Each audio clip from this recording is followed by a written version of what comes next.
ដំណើរការឈាមកាន់តែកើនឡើងពីមួយថ្ងៃទៅមួយថ្ងៃគ្រប់បណ្ដាស្ថាប័ននិងក្រុមហ៊ុននានានៅទូទាំងប្រទេសបានព្យាយាមយ៉ាងខ្លាំងក្នុងការបង្កើតឲ្យមានយុទ្ធនាការបរិច្ចាគឈាមក្នុងនោះផងដែរខាងមូលនិធិមេងលីជេគួចនៅតែបន្តខ្នះខ្នែងរៀបចំឲ្យមានការបរិច្ចាគឈាមដើម្បីឆ្លើយតបទៅតាមតម្រូវការប្រើប្រាស់របស់មជ្ឈមណ្ឌលជាតិផ្ដល់ឈាម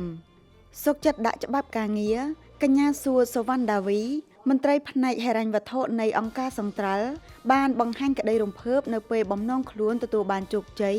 នៅក្នុងយុទ្ធនាការបរិច្ចាគឈាមលើកទី14ជាមួយមូលនិធិមេងលីជេគួចក្រុមប្រធានបទបរិច្ចាគឈាមគឺបរិច្ចាគនៅក្តីស្រឡាញ់រួមគ្នាផ្ដល់ក្តីសង្ឃឹមដើម្បីជួយសង្គ្រោះជីវិតនៅមជ្ឈមណ្ឌលភាសា AII និងសាលារៀនអន្តរទ្វីបអាមេរិកសាខាចំការដូងនៅថ្ងៃទី27វិច្ឆិកាឆ្នាំ2025បន្ទាប់ពីខ្លួនបានព្យាយាម3ដងរួចទៅហើយក្នុងការបរិច្ចាគឈាមប៉ុន្តែมันបានសម្រេចធម្មតាមនុស្សយើងប៉ងធ្វើអីហើយសូម្បីតែអាហ្នឹងយើងមិនមែនទៅរឿងដែល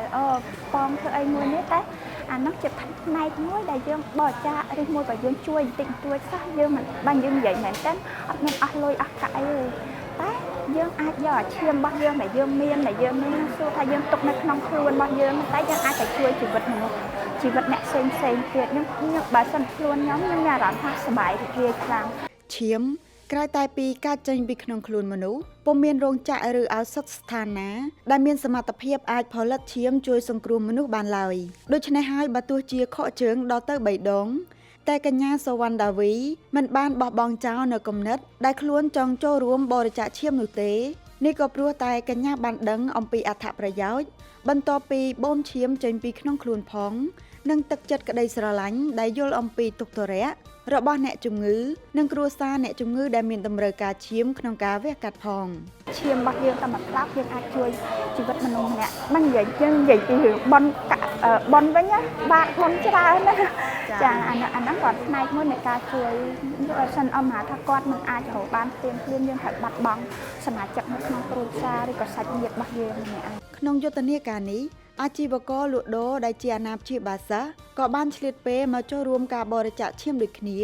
ព្រោះនេះគឺជាលើកទី1ដែលខាងមូលនិធិមេងលីជេគួចរៀបចំនៅ AIS សាខាចំការដូងដែលជាសាលារៀនរបស់កូនខ្លួនដោយផ្ទាល់អ្នកស្រីនួនស្រីមិចដែលជាអាជីវករនិងកញ្ញាសួរសវណ្ណដាវីបានលើកឡើងថាការចូលរួមក្នុងកិច្ចការសង្គមការចែករំលែកក្តីស្រឡាញ់មិនចាំបាច់ទាល់តែផ្ដល់ជាថវិកាឬសម្ភារៈនោះទេត្រឹមតែការចំណាយពេលជាង20នាទីដើម្បីបរិច្ចាគឈាមជួយជីវិតមនុស្សនោះក៏ចាត់ទុកថាជាការចែករំលែកនូវក្តីស្រឡាញ់ដ៏ធំធេងមួយក្នុងការជួយមនុស្សជាតិតែបើសម្រាប់បងចូលរួមទៅដែលការបរិច្ចាគឈាមសម្រាប់សង្គមមួយព្រោះក្តីស្រឡាញ់มันអាចយើងចាយជាលុយឬក៏ជាសម្ភារៈយើងមានឈាមដ៏ល្អក៏យើងអាចបរិច្ចាគទៅបានដែរក្តីស្រឡាញ់របស់យើងមិនបាច់ចាំចូលខ្លះមិនបាច់ចាំបង្ហាញដោយ